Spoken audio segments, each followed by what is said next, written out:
pada waktu itu, mohon maaf ya, saya menyebut merek, mohon maaf. Diambil obat, ya dok, saya nyebut merek, mohon maaf ya, Lovenox. Obat apa itu? Obat yang dipakai untuk mengencerkan darah.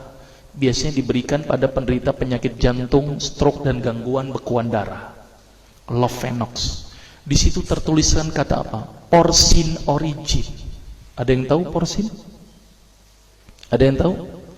Nggak ada yang tahu. Berarti kalau dokter ngeresepin obat apa aja ditelan semuanya nih. Masya Allah. Porsin itu isinya pak, babi pak. Malah di boxnya tertulis kata-kata bener-bener bersumber dari babi. Saya bilang, waduh, berarti dok kalau antum ngeresepin porsin satu pasien, antum telan itu obatnya, kira-kira ibadah orang tersebut diterima nggak sama Allah? Diterima atau tidak tuh? Tidak akan diterima dok. Siapa yang dipersalahkan nanti? Antum yang menuliskan resep. Satu. Diambil lagi obat yang kedua. Saya cerita latar belakang dulu ya sebelum saya terapi senyum. Diambil obat yang kedua. Pada waktu itu diambil apa? Atrapid. Apa itu? Insulin. Tulisannya apa? Human insulin. Jadi diambil dari manusia yang telah meninggal, diambil pankreasnya, insulinnya, yang menderita penyakit kanker pankreas, dibuatlah obat. Berarti dokter sudah menyuntikkan manusia ke dalam manusia. Diambil lagi obat yang ketiga. Wah, luar biasa ini dokter. Apa Ustadz ini? Diambil obat namanya analsik. Apa itu analsik? Obat untuk pusing. Ini di kalangan dokter sering resep ini nih. Isinya apa? Antalgin dan diazepam. Diazepam, makanya kalau orang minum obat ini pasti ketagihan, saya yakin. Kalau minum obat warung nggak ngefek ini. Karena kenapa? Karena mengandung diazepam. Diazepam itu apa? Narkoba pak. Bikin kita teler. Maka itu cara nyari uang paling gampang, kasih aja resepin analsik, pasti balik lagi dia. Karena kenapa? Narkobanya bikin kecanduan. Dia mengandung diazepam. Diazepam fatwa ulama bagaimana? Haram.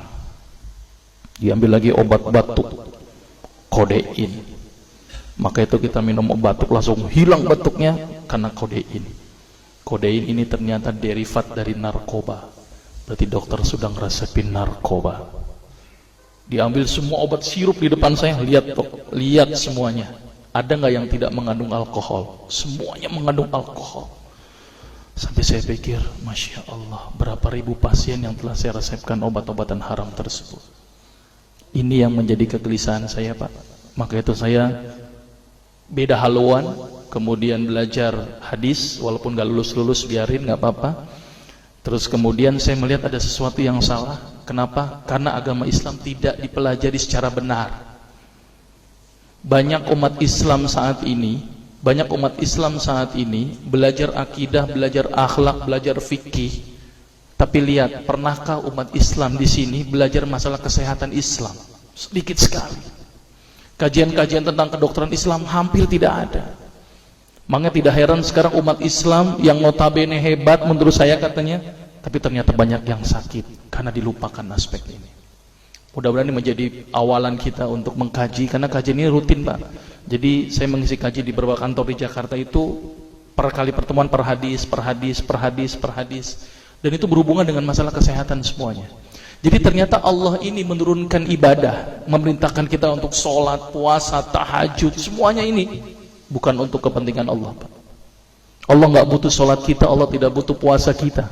Ternyata Allah menurunkan ibadah adalah bentuk rasa sayang Allah kepada barang ciptaannya, yaitu manusia. Seperti halnya orang menciptakan motor, mobil, maka di maintenance itu dengan adanya servis. Maka Allah juga memaintenance barang ciptaannya, yaitu manusia, dengan servis. Servis yang dilakukan adalah dengan ibadah.